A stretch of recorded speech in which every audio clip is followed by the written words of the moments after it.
Day-to-Day Talks. Brian Biggs Williams here with the lovely Shaqualah Gooden, AKA Koala. aka a bunch of other people here in Harlem. We just left this really interesting. Yes, Serengeti Teas Tell 'em and about it. Spices. It's one of my favorite tea spots. We go to every Sunday. It's new. It's been here since last September, and the ambiance is amazing. You walk in, and it's a great experience. It's an experience, and that's rare. Like Harlem, well, actually, it's not rare. That made no sense.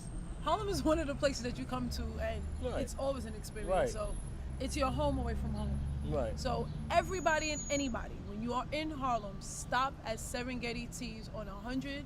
It's on 8th Avenue, the new Frederick Douglass Boulevard, for those of you that are new to Soha, between 123rd and 124th Street. You definitely have to check this place out. All right. Yeah, it was great. We had some tea. What I had, like a strawberry. You had the strawberry citrus green tea. Oh, the strawberry citrus green tea. Yes, and I had lavender tea. Okay. Oh, lavender tea. Classic. Huh. Yes. All right. Yeah, it was delicious. It was great tea. Please go check them out. Definitely. Just here in Harlem, hanging out We're on on the a stoop. On a stoop. Just hanging out like regular people. See, we do regular things. Like you Okay. guys, day to day. No shameless plugging. No shameless plug. So, what was it like growing up, making the transition from Queens to Harlem? Wow, great question. I'm Caribbean descendant, Trinidadian American, and I grew up in the Trinidadian culture, so it was very strict. Like, go to school, theater, dance, do these things, and come home. But coming to Harlem was, my mom was in Harlem. It was just experience the world, And for me, Harlem was like experiencing the world. It's a big difference from growing up in Left Rack City, which again was the hood, but we Right. had tennis courts in the hood, Right, absolutely. right? No as opposed Andre to- Agassi's. Right. We actually had a picnic area. So when I came to Harlem, and it's just a totally different world, The people are, to say the least. I'm gonna give you my first Harlem experience. All right, ready this for should this? be good. This should be good. So I'm on my way to summer school, and yes, I had to do summer school. Kids, do what the teachers tell you, all right? So I'm on my way to summer school, and I'm in the store, getting your morning breakfast, and this gentleman walks in. Sweetie, I'm gonna sell you this chain for $10. I gotta really feed my family. And I'm like, wow, all right, you gotta feed you. Okay, let me. And then I was like, wait a minute, that's a gold chain? You wanna sell that for $10? Bet. So I gave him the $10. I got to come up. So I'm like, okay, after school, I take it to the jeweler thinking I'm going to sell it and get more than $10. It was 24 karat gold plated. So when I got off the train, so I'm upset, furious. Get off the train, guess who I run into? The man that sold me the chain. So I'm like, hey, sir, he took off. That was my first experience of an actual Harlemite. He took off. When I mean I could not catch this man if my life depended on it, he was on 120th, I was still on 125th Street. It was real. Well, at least you chase them. The chase, Harlem in general, track stars. Maybe they breed track stars and rappers and fashion designers, right? I think that's what Harlem about. I don't want to stereotype. I want to typecast Harlem. I'll tell you what Harlem's about. All right. So far as like the way things played out, and you ended up in Harlem, you met a lot of interesting people. I'm pretty sure yes. the It's been a culture's great experience. grown, everything's expanded. How's this change affected your family and just you, the way you view things? Well, what it did for me was it opened me up in terms of love. Like, I fell in love with the culture of Harlem. I fell in love with what Harlem represented for me, and it was just a freedom of the African American, community. It was Right. just like freedom, Everyone was united. Harlem people are very proud. Right. Now, I came from Caribbeans. We are very proud. But Harlem people, you would think Harlem is its own borough. And coming here, I had to, like I said, it's just been experience from Harlem Week to the African American Day Parade to the African Parade to barbecues on the stoop. Okay. Like I said, I'm from Queens. I'm used to using the park. Right. coming out your building and it's 45 people in front of your building and they barbecuing. That, I mean, like, all right. Oh, wow. Right, they looking at you. What you want, a chicken wing? Yes, I do. I'm just saying. So, Harlem it's an experience. It's an experience. Yes, it is. I love it. That's awesome. You know, I remember my days in Harlem. You know, my dad used to take me up here. We used to go to Willie Burgers. Like I Wow, was, you took it I was back. somewhat. I would tell a story, but I'm not at liberty. It's not about me today. It's about her. This interview is about her. So, let us know a little bit about Live in Harlem. What it deals with. Well, the reason that I started Live in Harlem is a mini concert series that I started because of the love of the performing arts, just the love of the arts in general. To be very honest, my sister is a singer, and my sister tell us Imani about her. G. She's a R&B funk soul singer, and she also plays the keyboard and the guitar. My love for music is what ignited Live in Harlem, because Harlem Renaissance, you have Apollo, you have the Cotton Club, you have Lennox Lounge, Paris Wow. Blues. I mean, there's Wow. places in Harlem where everyone who was a musician or singer wanted to perform in Harlem. Right. And I was like, you know what? How can I pay homage to this place? And Live in Harlem started from me just finding talent. I mean, amazing talent. And I wasn't looking for people that were already established. I'm looking for people who just have a love for the arts. Right. And finding them and giving them a platform and a place to perform. So it's been a great show. Every show has been successful. Every person that's been on stage have transitioned and I should say grew as an artist in terms of singer, actor. I had comedians. I had a lot of people on there. Wow. You was there? Yeah, I was there. I was What one of did the you think people. about it? I thought it was a great experience. I just embodied the whole Harlem kind of feel and Harlem experience. It like took me through what most people would say years of just living. I got it in those time frames. So when I came to the show and I seen the show, it was great because everybody was, so open, so free. They knew how to have a good time because I'm from Brooklyn. Brooklyn, you don't get that sometimes. Sometimes you might get the guy that, they want to take something from you or try to do something like that, or every area has those elements, but Right. it's all about bringing out the good in every area, and that's what my focus was when I came. I enjoyed it. And speaking on comedy, like I had certain person, a little stand up action over there in Mocha and a few other places, Gotham, and tell us about that. What's the comedy life like? Okay. So everybody said, Quality, you're funny. Okay, I think I do okay. I make you laugh a time or two.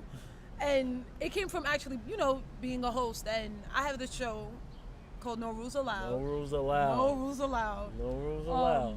And it stemmed from that, me hosting and producing No Rules Allowed, and people just saying, well, you're really funny. So one day I got up and I was like, I'm gonna try this.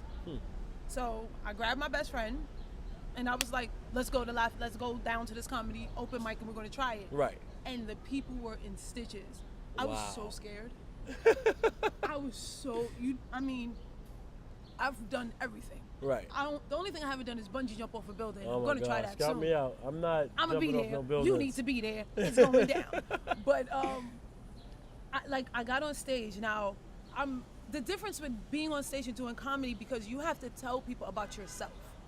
You're giving people bits of yourself to go home with.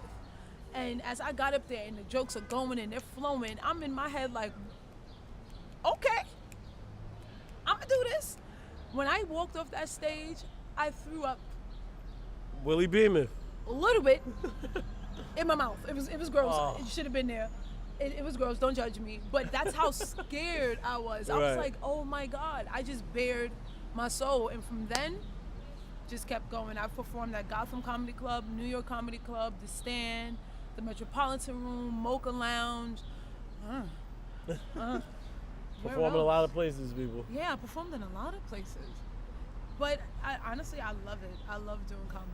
It's a great way to bare your soul. And I've been through a lot.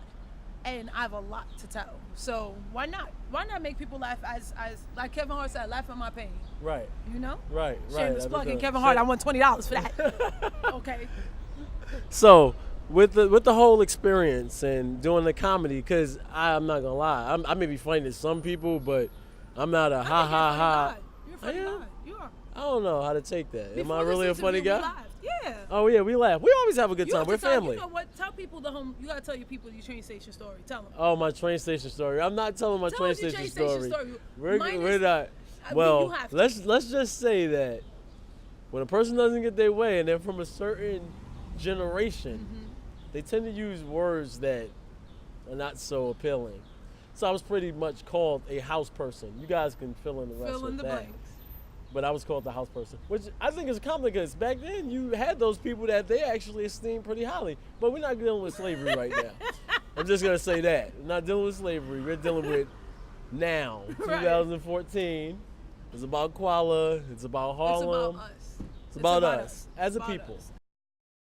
So recently you were in a play. Like, tell us about how your first play was. How was that for you? It was an amazing experience. It was very emotional. The name of the play was called Blurred Lines, produced by Price of Silence. They actually are a group that go all over the world promoting women's rights. That's just getting. I'm trying. Let me get these words. Let me get my words in order because I want to sound very prestigious. So what I'm trying to say is, no. Honestly, it's Price of Silence is a group of people that go around and they advocate for women's rights because there's a lot of unjust that go on. They partnered up with UNICEF and they're just fighting like a lot of like women mutilation and especially like in countries like in Africa, India, where there's this story, this young girl who was murdered for dancing in the rain. Those were one of the stories. Another girl was dancing, you know, in honor of her grandfather, and these gentlemen thought it was okay to rape her and throw her in a ditch. Right. And it's sad how these things can happen to, how people can do these things to you, and it's viewed as, oh, okay. No, it's not okay. You know, we're people. Women are people. And I get that this is a man's world, but it takes a strong woman to keep up a good man. So Absolutely. People forget that, you know, and we just need to honestly pay more attention to how women are treated, you know. And I get like, you know, in these third world countries, they're getting betrothed and things like this, and these women don't really have a voice, but we gave you a voice. We're here. I'm a woman, and prior to, you know, Right. what I was saying earlier was Right. I was a woman who was in domestic violence, and I'm a survivor of it now.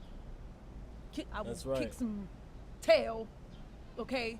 But that experience alone showed me how you need to have a voice. You need to speak up for yourself. And with that, I started a program called SELF.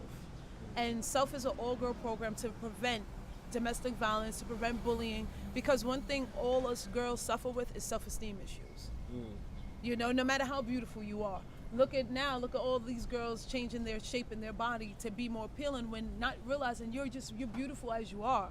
So my thing was I need to help these young girls understand it's okay to be you, embrace you, love you. Right. And I'm here to support you, whatever it is you want to do. I don't care if you want to sell newspapers for a living. I will teach you how to sell some newspapers. But Right. SELF stand for self-empower, self-love, self-first. And yeah, I mean, it pretty much is kind of self-explanatory. That was a beautiful segue because that was my next Was it? question. Yeah. A beautiful segue. Thank you. Kuala always professional. She knows what to say. She don't need me for anything. So what's the next project for you? The next project for me is Live in NY. Live in NY is my new television show that will be coming out this fall, and it's about music, culture, and living. One, I love music, and there's a lot of great artists out here that I feel need to get the exposure. That's one. Two, culture. Love fashion, yes, because you are working this outfit, honey, yes. So outside of fashion, like culinary, gotta go somewhere good to eat. Places like Serengeti, events that are going on. Definitely want to highlight different things that go on in New York City. Right. And the living part is me. I'm adventurous. So there's a lot of cool things to do in New York, and a lot of people don't realize it unless, you know how I learned about it? From tourists. I took a day and followed behind tourists. It was just random. Like, I got up, I was on the train, and I seen these people, they ain't speak no English, and they had a map, and I was like, I'm going where they going. And I had a ball. Right. So Those are I the said, best you know times. what? I'm going to teach people how to live. So it's You're called, living. You're definitely living. I'm living. That's good. Yeah. So tell them a little bit about the book on its way out. Tell them a little bit about the book. Tell them a little bit about the book. So I have a book called Koala Quickies. I used to write for Cherry on Top, GSM magazine, which is Get Signed magazine, and Sex Forward. And I write relationship articles. And the reason it's called Koala Quickies because I would write these little blurbs to give people to go home with. And I just decided to put all my blurbs together and give them relationship advice in less than a page. I don't think sometimes you don't need a whole page. I agree. You know? I agree. Sometimes you I need agree. something quick, straight to the point to snap you back into reality. That's right. And just to kind of hone in more on why I'm doing it. Like I said, I was in a 9-year relationship. I was the young girl who fell in love and was very naive to what love is. And after that situation, which was a sandstorm of a situation, I learned that everyone loves differently. It's not about changing the way a person loves. It's about inspiring and accepting a person for who they are as an individual. And when you do that, you'll find the purest kind of love, you know? So Koala Quickies is just me getting straight to the point. Like, one of my quickies is knowing your power is the greatest gift you can give to yourself in the world. Wow. I like that. I'm I like that I'm one. charging y'all. So that's one quickie. It's just understanding who you are first, then getting a chance to get to know the person that you're courting, whether it's dating, relationships, and in the bedroom. Interesting. Yes. But No comment. This is all her talking about. But I think, honestly, it makes for a good read. It's Right. pocket size. You can put it in your pocket, take it with you everywhere you need to go. And it's, you know what it is? It's your friend it's your Jiminy Cricket. So right before you're about to go on a date, go to dating, read it, I'm ready. Nice. So you know what you're walking in and you know what you're delivering, you know? So when can we expect this book to be out? Fall. I'm going to do it when my birthday hits. My birthday is September 27th, so I would love to do it Nice. for fall. For my Nice. birthday. This is great. I can't Yeah. wait. Can't wait to read it. I'm trying to catch up to day to day. Well, You know, because I read it because I need to know how to live day to day. I'm just out here. It's inspiration for everybody. We all is. have the It potential to is. be great. So, you have these young girls coming up and young guys alike. Mm-hmm. Give them what advice do you have to the youth? What advice will you give the youth if you can say anything to every kid out there? Going through their hardships, Mm-hmm. someone going through a domestic problem with their partner, or anything like that. What inspiration would you give them? Love you. Stay true to who you are. Don't second guess who you are. Don't allow someone else to make you feel less than who you are. I can't stress that enough. It's imperative to have a beautiful relationship with yourself. And because that relationship with yourself is the strongest relationship and the only relationship that matters the most. Because if you don't have a great relationship with yourself, you're always going to look to others to fill a void for you. And you'll fall into a lot of hardship because you're looking for the next person to lead you, next person to guide you, next person to inspire you, as opposed to you having that relationship with yourself and inspiring yourself. So my advice to all of you young people, love you. Inspire yourself. Look in the mirror every day and say, I'm dope. And if someone tell you that you're not dope, you turn back to them and you say, you're not dope, but I am. And let me sprinkle some of it on you. There you go. I just helped you out. I'm just saying. So that's my advice to every young person. Know who you are, love who you are, and never allow. That word is so key to our life. Allow. because no one can do anything to you unless you allow them to. So understand, love you, don't ever not love you, and don't allow people to come in and change your way of thinking unless you're honestly inspired. If they're not inspiring you to be positive, they're not inspiring you to be great, then move on.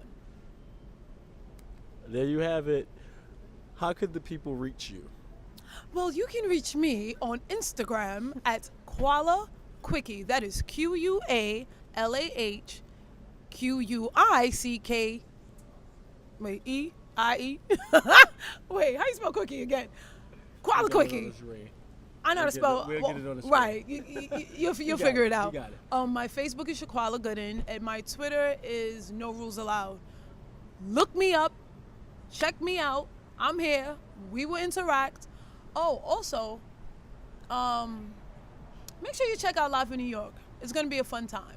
And I'm looking for anyone who is willing to put themselves out there. Let me present you to the world. Give them an email address so they can send you. Oh, my email is Shaqualah. Don't ask me why I got two names. I feel the judgment coming from this side of the room, okay?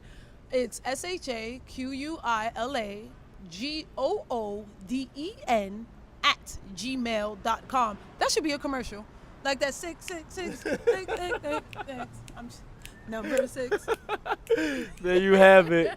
Shaqualah Gooden, thank you so much Thank for the you, interview. thank you. Thank you for the opportunity. And like I always say, be great.